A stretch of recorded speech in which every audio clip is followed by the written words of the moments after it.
I only meant to stop by her Meh. classroom for a minute, but the way she looked at me that night, I knew I'd never forget it.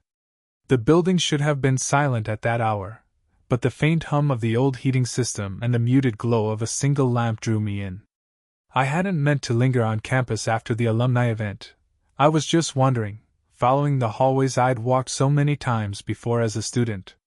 Most of the classrooms were dark, doors closed, the smell of chalk and floor polish still oddly familiar.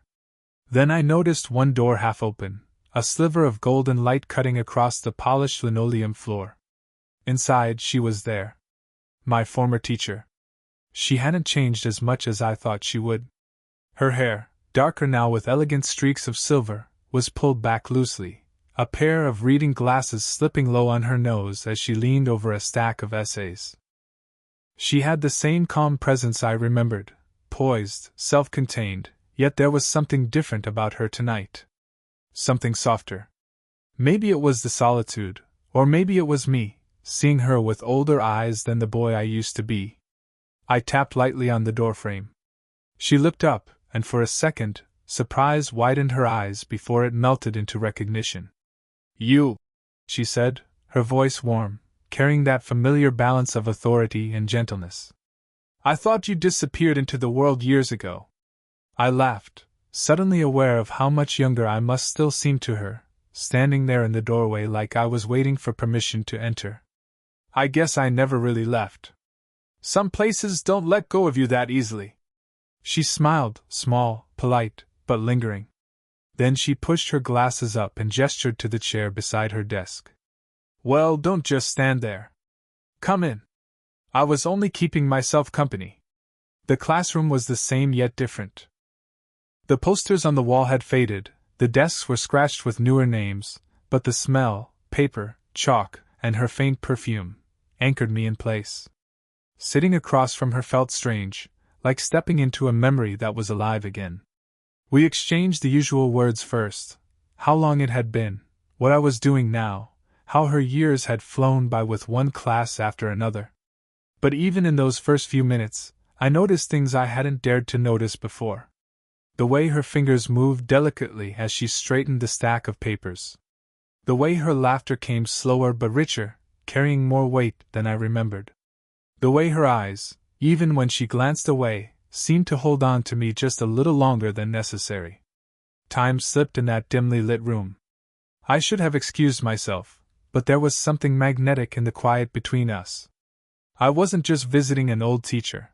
I was sitting with a woman I wanted to understand all over again. And though I didn't know it yet, that night was about to change everything. I don't know how it happened, but what began as polite catching up soon grew into something far deeper. At first, we stayed on safe ground, old memories, the stories that classrooms tend to collect.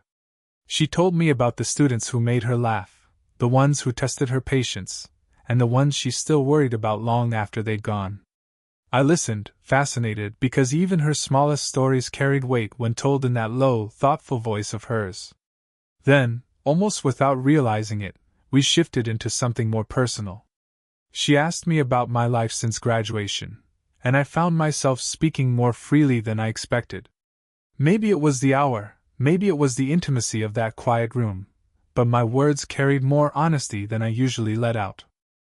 I spoke about the jobs I'd tried and left, about the uncertainty of chasing dreams that felt too big, about the strange loneliness that sometimes followed me even in crowded rooms. She didn't interrupt. She never did. She listened in the way she always had, not just with her ears, but with her whole presence. Her eyes stayed on me, warm and unhurried, as though nothing else in the world mattered at that moment. And when she finally did speak, it wasn't advice or correction. It was empathy. She told me she understood. That she, too, had felt lost once, that even now there were mornings she questioned if she was where she was meant to be. The honesty between us startled me.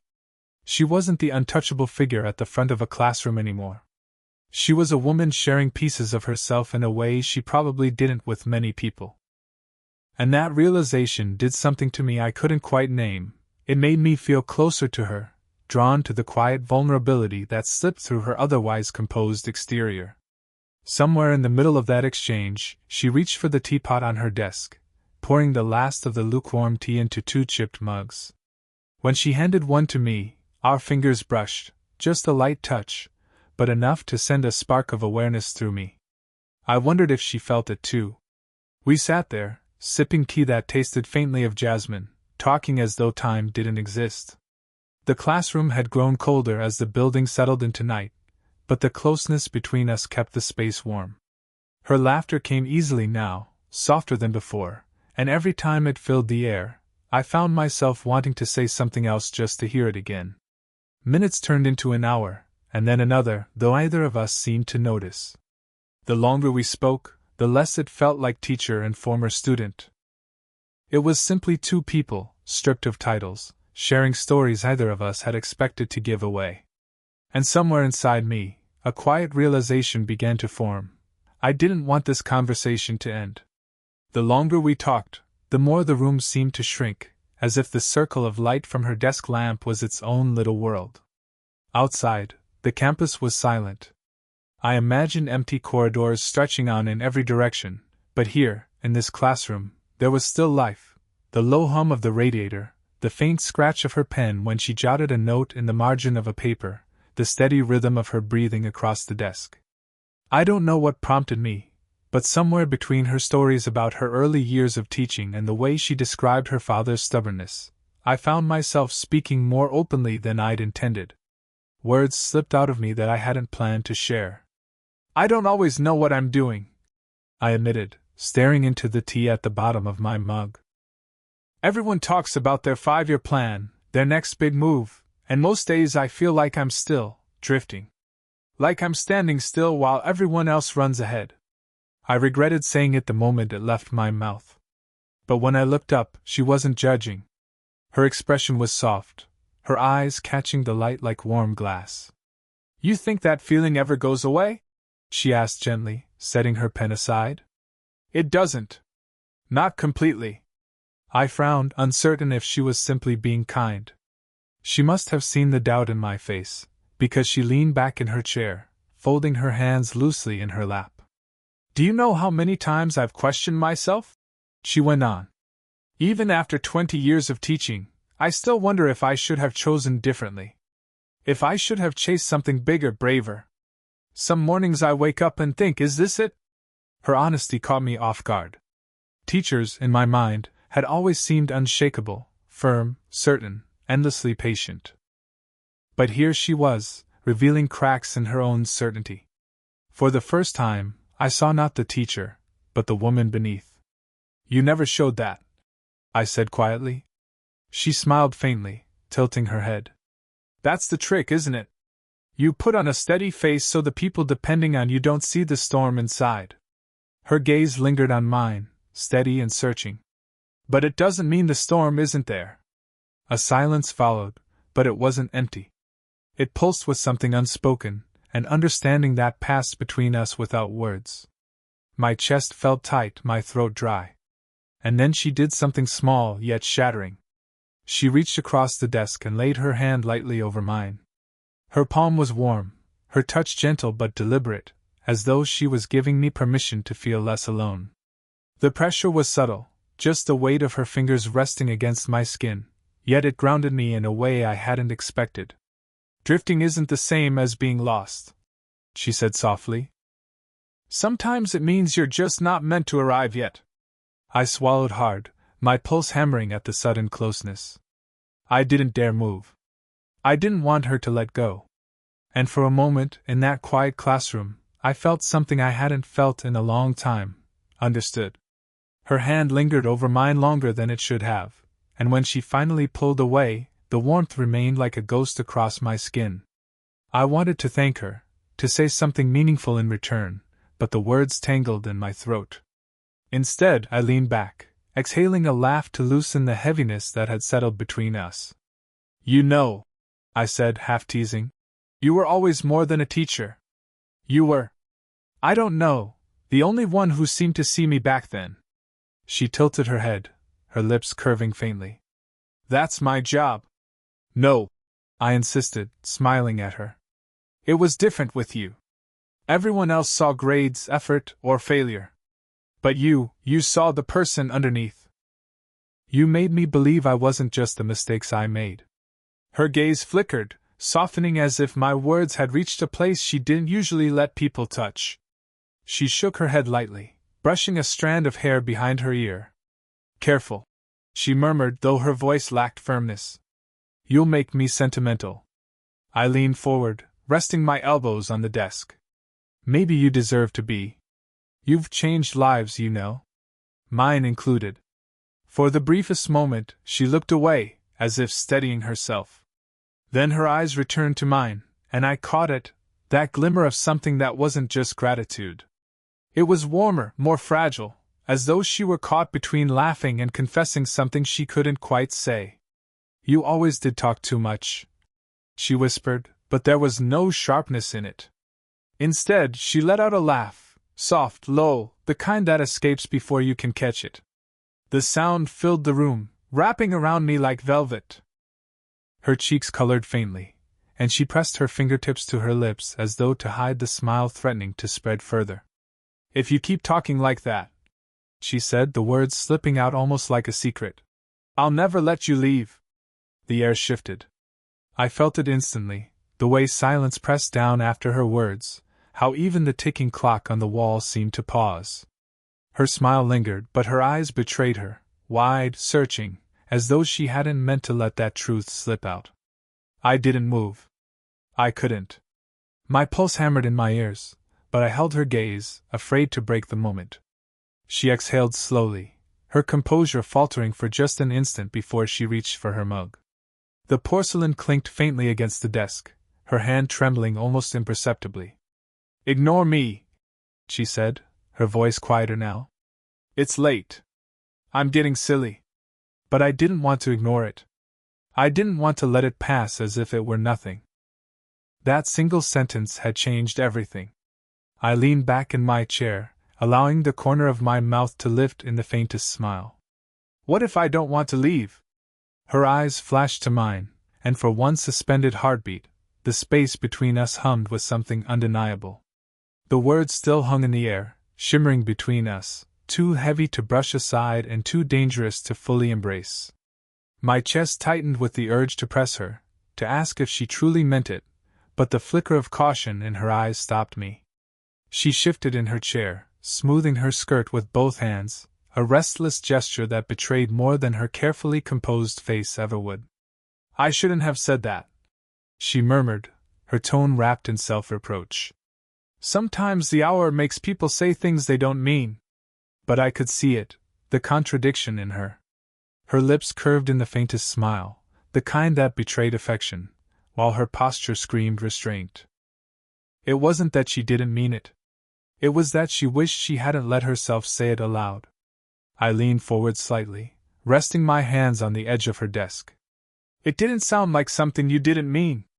Her eyes met mine, steady yet conflicted. The silence between us stretched, taut as a thread pulled too tight. Finally, she stood abruptly, the scrape of her chair loud in the stillness. The sound broke the spell, leaving me with an ache in the pit of my stomach. She crossed the room slowly, gathering papers from a side table as though busying herself with anything to avoid my gaze.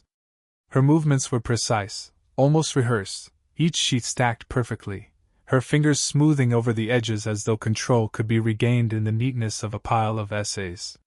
You should go, she said finally, her voice low, but there was no conviction behind it. It's late. You've probably got better places to be than listening to an old teacher ramble. I rose, hesitating near the desk. This doesn't feel like rambling. That made her pause. Her shoulders stiffened, then slowly softened, as if she were fighting a losing battle with herself. She turned, papers still in hand, and looked at me in a way that almost unraveled me. Her eyes weren't cold. They weren't distant. If anything, they were too warm, too full of things she didn't want to say. I don't want you to misunderstand, she whispered. This shouldn't be anything more than what it is. Her voice cracked slightly at the end, the first time I'd heard her falter all night. She pressed the stack of papers against her chest like a shield, though it only made her vulnerability more obvious. I stepped closer, not enough to cross a line, but close enough that the air between us carried the charge of everything unsaid. I don't think I'm misunderstanding at all, I said quietly. Her breath caught. For a moment, she seemed frozen, torn between stepping forward and stepping back. Finally, she exhaled, shaking her head, her composure slipping through her fingers. You make this far too hard, she admitted, her voice soft, almost broken. She brushed past me gently, her arm grazing mine, a touch so brief yet so deliberate it left me standing rooted to the floor. She opened the classroom door, the hallway beyond dim and empty, her hand lingering on the knob as though reluctant to finish what she had started. And in that hesitation, in her silence, in the soft tremor of her breath, I understood more clearly than ever, she didn't truly want me to leave. The hallway was quiet, lit only by the faint glow of flickering ceiling lights. She stood by the door, papers still clutched loosely in her hands, the subtle tremor in her fingers betraying her attempt to remain composed. I could feel the tension radiating off her, a delicate mix of restraint and something far more vulnerable, a longing neither of us had dared to name aloud. I hesitated at the threshold, unsure whether to leave or step closer. The night had already stretched longer than either of us had expected, and the air between us thrummed with unsaid words. The silence was heavy but not uncomfortable. Instead, it carried a strange warmth, as if the very space around us were acknowledging the delicate bond forming in these quiet hours. You know, she said finally, her voice low and hesitant. Sometimes I forget what it feels like to feel this way. She didn't elaborate, and I didn't push. Her pause was enough to convey the truth. My presence had awakened something in her she hadn't expected to feel again. I wanted to tell her that I felt it too, the quiet pull toward her, the inexplicable gravity of being near her. But the words wouldn't come. Instead, I merely shifted closer, close enough that the soft warmth of her coat brushed my arm. She caught the contact, her breath catching in the smallest way, and I sensed her struggle to maintain the composure she so carefully curated. It's strange, she continued, her eyes flickering downward as if reading words I hadn't spoken. You make me feel younger, lighter, like I've stepped out of years of routine into something unexpected. My chest tightened. Those words, gentle, almost whispered, carried more meaning than any declaration could. It wasn't just nostalgia or memory.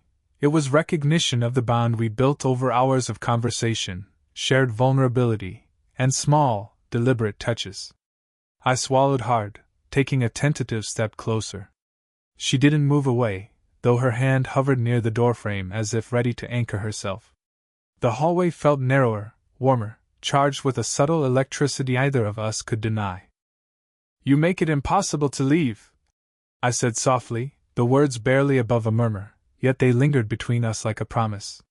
Her gaze lifted slowly, meeting mine with a raw honesty that left me momentarily breathless.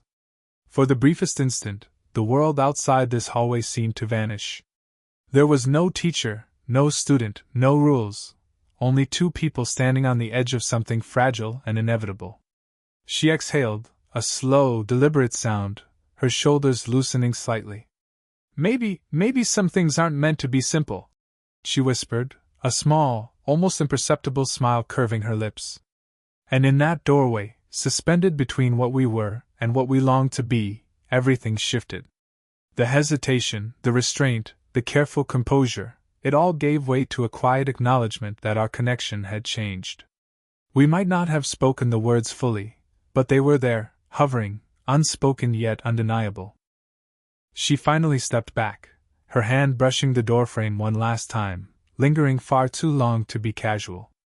And though we didn't cross the line, I knew, without doubt, that we both understood the depth of what was waiting, just out of reach. The hallway felt impossibly quiet after the tension of our near confession. I could hear the soft scrape of her shoes against the polished floor as she moved toward the exit, each step deliberate, as if measured against the desire to linger just a moment longer. I walked beside her, careful to match her pace, though every nerve in my body was alert to the faint warmth radiating from her, the subtle scent of her perfume lingering in the air between us. She paused at the door, her hand hovering over the knob. I could see it in the way she hesitated, the slight quiver of her fingers betraying the restraint she was trying to maintain. For a moment, she simply looked at me, really looked, with a softness in her eyes that I hadn't seen before. It was a look that spoke of unspoken understanding, of quiet longing, and of the delicate possibility that neither of us had fully allowed ourselves to admit. She began, then stopped, as if the right words were too elusive to catch. She exhaled softly, leaning just a little closer. "You know my door is always open," she whispered, the words simple, yet carrying a weight that made my chest tighten. I nodded, feeling the honesty behind her statement, and stepped closer, closing the small distance between us. Her eyes flicked down to my hands, then back up, and I could sense her internal struggle, the constant tug between propriety and desire, between caution and the quiet yearning that had built over our time together. Without thinking, I reached out gently, letting my fingers brush against hers as we stood by the door. It was the smallest of touches, barely more than a hint, yet it conveyed more than any words could. She didn't pull away. Instead, she allowed her hand to rest lightly against mine, warm and soft, grounding me in the moment. Then, as if to reconcile the delicate boundary between us, she stepped forward and wrapped her arms around me. It was brief, careful, but it carried the weight of months of unspoken connection. Her cheek pressed softly against my chest, and I felt the steadiness of her heartbeat through the thin fabric of my shirt. It was grounding, reassuring, intimate in a way that made me ache to linger forever, yet I knew we both understood the limits we could not cross, not tonight. I held her gently, letting the silence speak the words we could not say aloud. When we finally pulled back, her fingers lingered against mine just long enough to leave a memory of warmth. She smiled softly, her eyes sparkling with quiet affection and the faint trace of mischief. "Take care of yourself," she murmured. "You too," I replied, though my voice was thicker than I expected. The door closed behind her with a gentle click, leaving me standing in the hallway alone, yet filled with a warmth that lingered long after she was gone. The night air outside was cool, crisp, but I didn't feel cold. I carried the memory of her touch, her voice, her smile, a gentle promise that this wasn't the end, that the connection we had found would continue to grow in quiet, meaningful ways. And as I walked away, I realized something profound. The story wasn't about crossing lines or breaking rules. It was about understanding, presence, and the slow, beautiful evolution of a bond neither time nor distance could diminish. That night we parted, but with hearts quietly tethered, and a future filled with possibility, suspended between what was said and what remained beautifully unspoken.